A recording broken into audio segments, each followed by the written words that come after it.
we had talked about this fight previously, saying, you know what, that would be a great fight to put together. And ding, ding, ding, ding, ding. I feel like Dana sometimes listens to us, and Dana, takes us into consideration. Well, he did post your show. Yeah, he did post our show, right? Digging at us. I love it. What do you think of this fight? I think it's fucking phenomenal.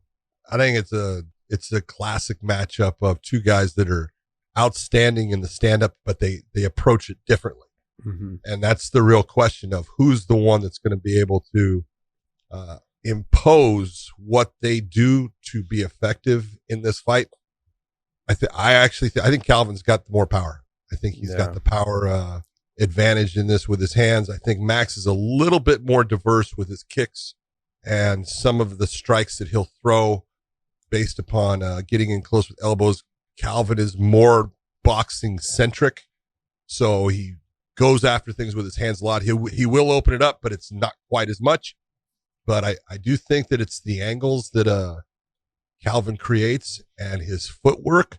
And I love the footwork of Max, but Calvin does a really good job of coming in, landing multiple strikes, and then escaping out, cutting an angle, creating it so his opponent cannot return fire on him and land with any power. They can touch him, but they can't land with power. And Max is going to have to figure out that puzzle. This is when you're looking at stylistic matchups, this is a hard one for him. I kind of look at it similar in the stand-up area when Max fought Conor McGregor. Obviously a long time ago, younger fighters, but same type of thing. Okay, so there's a couple ways I want to go with this. I think that if Max puts pressure on him, he's going to take some big shots early in the fight. If he can weather those big shots, I think by the 4th and 5th round, he'll start to be able to put such a pace on Calvin that I don't think Calvin's going to be able to keep up, because Max can mix it up from the wrestling to the grappling to the submissions to the ground control. I think is better than Calvin if he can get him down. That's the other thing. But Max has got to make sure that it's an MMA fight, not just a stand-up fight. If he mixes it up, I think he has a good chance of winning this fight, especially later in the fight in rounds 4 and 5. I think he'll start to run away with it towards the end of the 3, 4, and 5. If he gets started early in the grappling part. I'm not saying he needs to get the takedown. He doesn't need to force it, but he needs to threaten it to keep Calvin. Make him think about it. He needs to make him think about it so it slows that reaction time down just a tad bit. If he can get him to hesitate for a split second, that'll open up the hands and the kicks and the knees and everything else that Max needs to win this fight. That's one way. That's one thing that goes through my mind when I think of this fight. And the next thing that goes through my mind is he hasn't been Max. When you lose your title, you got to find that motivation again. And people are like, oh, you should be motivated to get it back. It doesn't work that way, guys. I wish it does. It doesn't always work that way. Like, oh, he should be ready to go. He's amped up. No. He's been defending that title for so long. And then when he lost it, and he lost it twice, he lost it again, which it was so close. There is a little bit of frustration in there. It's almost like, gosh, am I ever going to get back there? And if he loses this fight, that's what's going through the back of his mind right now. Is he's thinking, if I lose this, I'm getting set back all the way back to like number 5, somewhere number 5, number 6, somewhere in there. He's like, I won't see another title shot for 3 or 4 more fights. That's probably about 2 years.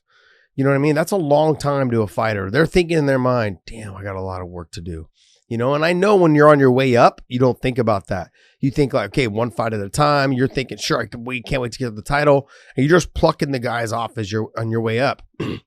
This fight, though, right now is if I lose, it's going to set him back. So there's a lot of emotions, I think, going through his mind. He needs to fight a very smart fight to win this fight. He needs to be on point. If he's not on point, it's going to be a long night for him. And then the longer the fight goes, where he doesn't threaten or he's not having, it's not going his way, he can start to get more frustrated, and it can start slowing him down even more. He can start overthinking things and not just reacting. He needs to go out there and have fun, like we've seen him have. He's out there having fun. He's fucking one of the hardest guys to beat in the world if he's out there having a good time. No doubt. When he's taking it too serious, I think he's not the same fighter. And there's a little bit of that I think that will happen in this fight if things don't start to go his way early, or how he wants them to go early, because he knows that if he loses this fight, it's going to set him back 2 years before he gets another title shot. All good points, and I agree with you on most of them.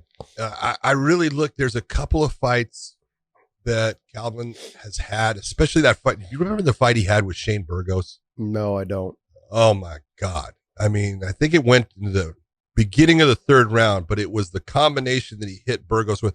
But he was willing to exchange with Burgos because he knows he's got power. Now, I'm not saying Shane Burgos doesn't have power. He does. But it was that fight that tells me Max has got to do exactly what you were saying. He has got to make this an MMA fight. He cannot sit there and think that he is going to just outstrike Calvin Kattar and he's going to win the fight. That's in my opinion the least likely road to victory for Max Holloway. He has got to create situations. Almost, you look at when Calvin fought Dan Ige, Ige was trying for takedowns. He was, and if you're asking me, and I love Dan, he's a stud. He's a fucking, just a tough dude. But let's be honest. Let's take a look at the tools that each guy has, and especially when it comes to the stand-up. Yeah. Dan, he's going after him with a freaking, a BB gun compared to a guy with a freaking, a Glock. He doesn't have the stand-up tools to stay with, but he was trying to get the fight to the ground at times. He was trying to make it a grimy fight. And that's what kept him in the fight, because Kattar had to actually deal with that, and it slowed his offensive progression down. And that's exactly what I think Max has to do. He has to make him deal with all of the aspects of MMA. Don't just make this, we're going to go out there and we're going to sling it down, brah. No. Not the game plan to get you a win. You think pretty highly of Glocks, apparently, because I do. Yeah, I agree with what you're saying. I mean, because I said it first, but yeah, I agree with what you're saying.